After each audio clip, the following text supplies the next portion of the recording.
नमस्कार दर्शक बंधु मैंने आज भिडियो आम जाना पोस्ट ऑफिस रिकरिंग डिपोजिट बा पोस्ट ऑफिस आरडी स्कीम विषय संपूर्ण तथ्य ता सहित प्रति मास छोट छोट टंका जदि जमा करी 5 वर्ष केते टंका मिल सुध केते मिल केमिति खाता खोलिबे सबु तथ्य आज भिडियो आम आलोचना करूँ। ता सहित जदि आपण पोस्ट ऑफिस आरडी रे 200 500 1000 एवं 2000 प्रति मास डिपोजिट करुँच ताहले आपन को 5 वर्ष पर केते सुध मिलुची आज भिडियो फुल ऑन कैलकुलेशन सहित फुल ऑन तथ्य मु आपन को निकट में उपस्थापन करी। तेणु मोर विशेष अनुरोध भिडियोटी को शेष पर्यंत देखंतु। तो हेलो हाय नमस्कार दर्शक बंधु मो विजय आपण मान को स्वागत करुँची आपण को YouTube channel Odisha job information को। तो दर्शक बंधु आज भिडियो जो आरडी विषय संपूर्ण तथ्य विषय आसतु आलोचना करवा। फास्ट हूँ पोस्ट ऑफिस आरडी कौन। पोस्ट ऑफिस आरडी बा पोस्ट ऑफिस रिकरिंग डिपोजिट होची भारत सरकार को चालित एक सेविंग स्कीम। यह इंडिया पोस्ट चलाऊँगी जो पोस्ट ऑफिस आरडी बा पोस्ट ऑफिस आरडी होची आपनकर भारत सरकार को अधीन रे इंडिया पोस्ट आसूची एवं चालित सेविंग स्कीम माने प्रति मास आपको डिपोजिट करने पड़ुची केते वर्ष पर्यंत 5 वर्ष पर्यंत जोटा कि इंडिया पोस्ट चलाऊँगी। आपड़ प्रति मास निर्धारित टंका जमा करेंगे से 500 जन जी जमा कर प्रति मास 500 जमा कर धर जाऊ जन 100 डिपोजिट कर प्रति मास तो प्रति मास 100 टंका 5 वर्ष डिपोजिट कर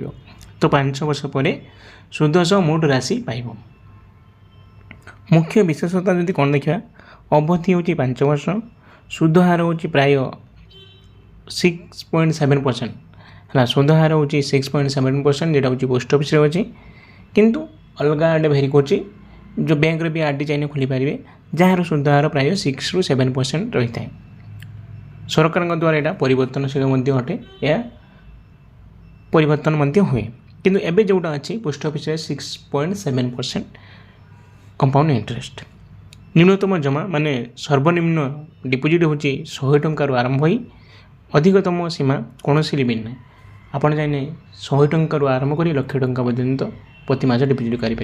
जड़े चाहिए प्रति मास 30,000 डिपोजिट हाँ कर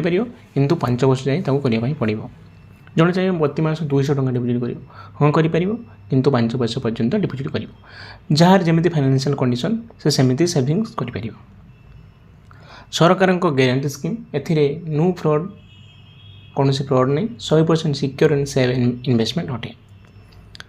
एबे चलते डिस्कसन करवा एग्जांपल माने उदाहरण आपन जदि 200 डिपोजिट करछन आपन को 5 वर्ष पर केते मिलुची 500 डिपोजिट करछन आपन को 5 वर्ष पर केते मिलुची ता सहित 1000 डिपोजिट करछन आपन को 5 वर्ष केते मिलुची एवं 5000 जदि डिपोजिट करछन प्रति 5 वर्ष रे आपन को केते कोन मिलुची आसंतु सिंपल कैलकुलेशन माध्यम रे म आपन को जेन्युइन इंफॉर्मेशन प्रोवाइड करूची। तो चलंतु वीडियो स्क्रीन ले आपन को देखाउची केते कोन मिलुची। फास्ट आम डिस्कसन करवा जदि प्रति मास जन 200 टंकी आरडी गुटे खोलुची माने प्रति मास जदि से 200 टंका डिपोजिट करुच्ची ताहले केते कोन सुध मिलुची। एडी जो ग्राफटा बा एडी जो टेबलटा देखुछंती आपण अक्टोबर 2023 अनवार्ड पाखरु माने अक्टोबर 2023 परे एबे माने केना 2026 जो इंटरेस्ट रेट थिला समान अछि ता माने 5 वर्ष जदि जने गुटे 200 टंकी आरडी करची प्रिंसिपल माने टोटल 12000 टंका डिपोजिट करची 5 वर्ष रे बुझि पाले 5 वर्ष 12,000 टंका डिपोजिट करी टोटाल इंटरेस्ट पाँच हूँ 2,273 टंका क्या जदि 12,000 टंका डिपोजिट कर 200 टंकिया आरडी खोली ताने 2,273 टंका इंटरेस्ट पाइला तो मैच्योरिटी अमाउंट कहते 14,273 से भाई आप चाहिए केबे खाता खोली से समय केते टंका मिल आप जाने देखिए जड़े धर जो जड़े 2019 खाता खोली तो केते 2,463 टंका मिलूँ जुलाई 2019 पर जब खाता खोली बुझिपारे ताकू एत टंका मिलूँ बुझिपारे जो समय जिते इंटरेस्ट रही से अनुसार मिले एवं जी खाता खोले फास्ट अटा 2023 पर जो खाता खोलुच्च 2,273 टंका इंटरेस्ट मिलूँ। एवं चलते डिस्कसन करिया धर जो जड़े 500 टंका मंथली गोटे आरडी करुच्ची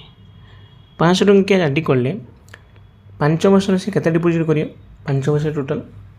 गोटे वर्ष के डिपोजिट कर 6,000 तो 5 वर्ष के 30,000 टंका डिपोजिट कर तो 30,000 टंका 6.7% इंटरेस्ट रेट अनुसार टोटाल इंटरेस्ट मिलूँ 5,683 टंका बुझिपारे। मैच्योरिटी अमाउंट टोटाल के 35,683 टंका 5 वर्ष पर 500 टंका बुझिपारे। एवं चलो डिस्कसन करिया 1000 टंकिया आरडी जदि जड़े खोलुची केते कोन इंटरेस्ट पाउची तो 1000 टंकिया आर डी जदि जड़े खोलुची 5 वर्ष टोटाल केते टंका डिपोजिट कला 60,000 बुझिपारे 1000 टंकिया आर डी जदि कौच 5 वर्ष 60,000 टंका डिपोजिट कला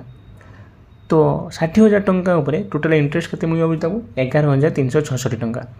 तो टोटाल मैच्योरिटी अमाउंट 5 वर्ष पर सी नहीं आउची 71,366 टंका एटा थिला 1000 टंका जदि मंथली जने डिपोजिट करूची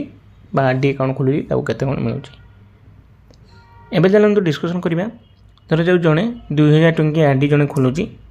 माने मंथली 2000 टंका रखुची तो टोटल इंटरेस्ट ताकू केते कोन मिलुची धर जाऊ जने 2000 रखुची मंथली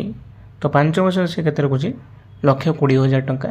तार आर डी अकाउंट रे से प्रिंसिपल अमाउंट रखुची तो 1,20,000 टंका ऊपर ताकू टोटल इंटरेस्ट मिलुची देखंतु आपणकर 22,732 टंका जदि 2000 टंका आर डी करुच्ची 5 वर्ष ताकू टोटल इंटरेस्ट मिलूँ 22,732 टंका तो 5 वर्ष पर टोटल मैच्योरिटी अमाउंट हूँ तार 1,42,732 टंका बुझिपारे कैलकुलेसन बुझिपारे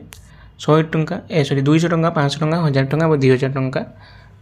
डिपोजिट कले केते कोन मिलूँ मुझे बुझाई जदि आपण से केते कोन डिपोजिट करि चाहूँ धर जो जने 3,000 टंका डिपोजिट करें चाहूँ केते कोन इंटरेस्ट मिले जदि जानवा चाहूँ तो कमेंट रे अमाउंट लिखि दिंतु मुझे आपको रिप्लाई देदेवी एबे चलନ୍ତୁ डिस्कशन करबा केमिति खोलिबे आर डी अकाउंट आपण केमिति खोलिबे आपण माने निकटस्थ पोस्ट ऑफिस को जांतु आपण ग्राम रे जो पोस्ट ऑफिस अछि सेटा को फास्ट जांतु साथी रे नेगी जांतु Aadhaar card PAN card passport size photo Aadhaar card xerox ने पैन कार्ड जेरक्स ने पासपोर्ट साइज फोटो 3 कॉपी ने एवं मिनिमम डिपोजिट 100 टंका आपण जिते टंकी आर डी खोलिबा को चाहूँगी से टंका नहीं जाए तो जो 500 टंकी आर डी खोलिया चाहूँगी 500 टंका नहीं जाए 5,000 खोलिया चाहूँगी 5,000 टंका नहीं जाए ऑनलाइन माध्यम खोली पारे जदि CBS पोस्ट ऑफिस थाए किंतु आपण ग्राम को आप ग्राम पोस्ट ऑफिस मु जहाँ सजेस्ट कर पोस्ट ऑफिस को जातु खाता खोलतु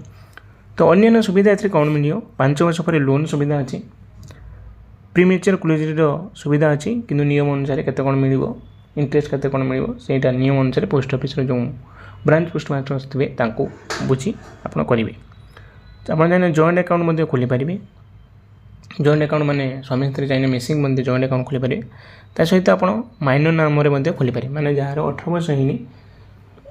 ऑन बिहाफ ऑफ गार्डियन माध्यम आप चाहिए R D account post office खोली पारे तो आज वीडियो आम डिस्कसन कलु जे post office R D account केमी खोलेंगे ता सहित